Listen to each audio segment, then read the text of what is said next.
Welcome back. So today we are tackling a huge question for anyone with a traditional IRA or an old 401k. Should you do a Roth conversion? Some recent changes have actually locked in lower tax brackets, and that's created this really unique but temporary window to act. But, and this is a big but, this window is also filled with some nasty traps that could cost you thousands. Okay, let's get right into it. First things first, why should you even care about this? Well, because of this number right here. A shocking 73% of retirees, get this, will actually pay more in taxes in retirement than they did while they were working. Now, that's not a scare tactic. That's just the reality of how our retirement accounts are set up. And that really brings up a critical question, one you need to ask yourself. Is your retirement account, the one you've worked so hard your whole life to build, is it secretly a ticking tax time bomb? For millions and millions of Americans, the unfortunate answer is, yeah, it is. So what triggers this tax bomb? It's something called Required Minimum Distributions, or RMDs for short. You can think of these as forced, government-mandated withdrawals that kick in around age 73 or 75. They jack up your income whether you need the money or not. But here's the good news. Here's the opportunity. With tax rates at historic lows right now, we have a really special chance to pay those taxes now, on our terms, and defuse this bomb long before it ever goes off. Now, the absolute sweet spot for this whole strategy is what I like to call the golden window. It's that perfect period after you've stopped working, so your income is lower, but before those mandatory RMDs kick in. So if you're anywhere between, say, age 60 and 72, listen up, because your window to act is right now. So how do we actually solve this problem? Well, the most powerful tool we have in our toolbox is the Roth Conversion. It's a strategic move, plain and simple, designed specifically to let you take control of your future tax bill. Okay, so what is it? In the simplest terms, a Roth conversion is just moving money from your traditional tax-deferred IRA over into a Roth IRA. Now, here's the catch. You have to pay income taxes on whatever amount you move, but you get to pay them at today's rates. And once that money is inside the Roth, it grows completely tax-free, and you can withdraw it completely tax-free. Forever. In this slide, this really lays it all out. It's a stark difference. With a traditional IRA, sure, you get a tax break now, but you're going to pay later on every single dollar you take out. With a Roth, you bite the bullet, you pay the taxes now, and then you are done.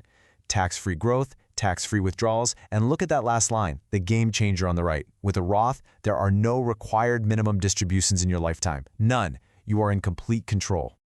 And hey, don't just take my word for it. The IRS itself, right there, in Publication 590B, calls Roth IRAs powerful tools precisely because they get rid of those forced RMDs. So you see, this isn't some secret loophole. It's a feature of the tax code that was designed for this exact purpose. So, is this right for you? Well, you're a perfect candidate if you basically fit this profile. You're in that 60 to 72 age window. You're retired, so your income is lower than it used to be. And, now this is a really big one, you have cash sitting in a savings or brokerage account ready to pay the tax bill on the conversion. Okay, so you see the power, you're probably getting excited, but this is where we have to slow down and be extremely careful, because if you do this the wrong way, you can trigger some really expensive and, frankly, irreversible penalties. These are the traps we absolutely have to avoid. Let me tell you about Linda. She's 66, she's retired, and she decided to do a Roth conversion. She thought she was being smart, but by converting just a little tiny bit too much, we're talking a single dollar over a critical line, she unwittingly triggered a massive penalty. And this chart shows exactly what I'm talking about. It's called the Medicare IRMAA cliff. Now, IRMAA is basically a surcharge that higher earners have to pay on their Medicare premiums. Just look at this. If Linda's income stayed at $106,000, her premium was $185 a month. But by going just $1 over to $106,001, her premium instantly jumped to $259. It's not gradual at all. It is a cliff you fall right off of. So what was the total cost of that tiny mistake for Linda? A staggering $2,104 in extra Medicare premiums spread out over 2 years, all because her total income, including that conversion, went just $1 over the line. Believe me, this trap is real, and it is expensive.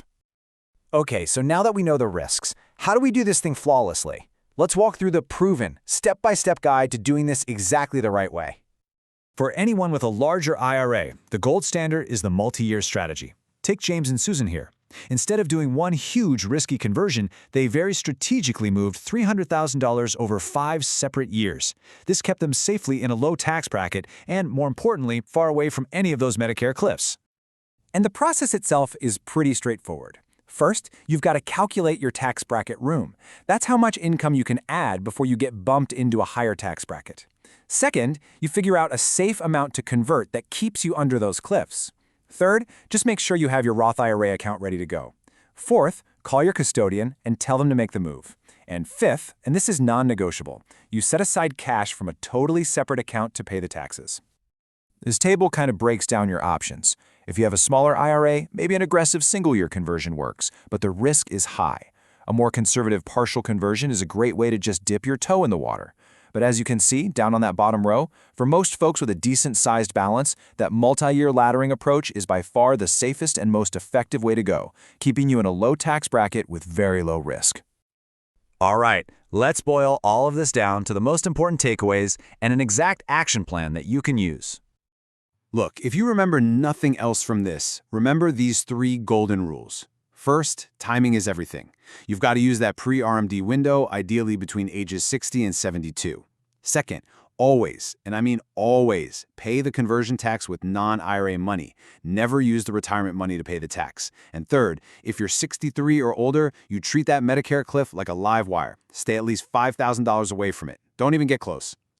And one last thing, and this is mission critical, the deadline. Unlike IRA contributions, you can't do a conversion for last year. The transaction must be 100% complete by the close of business on December 31st. To be safe, you really need to get the ball rolling no later than December 15th. Don't wait until the last minute. Look, this is not something you want to put on the back burner. For so many people, that golden window of opportunity is closing year by year. So the question is no longer if you should consider this, but really how you should. So, what's your first move going to be?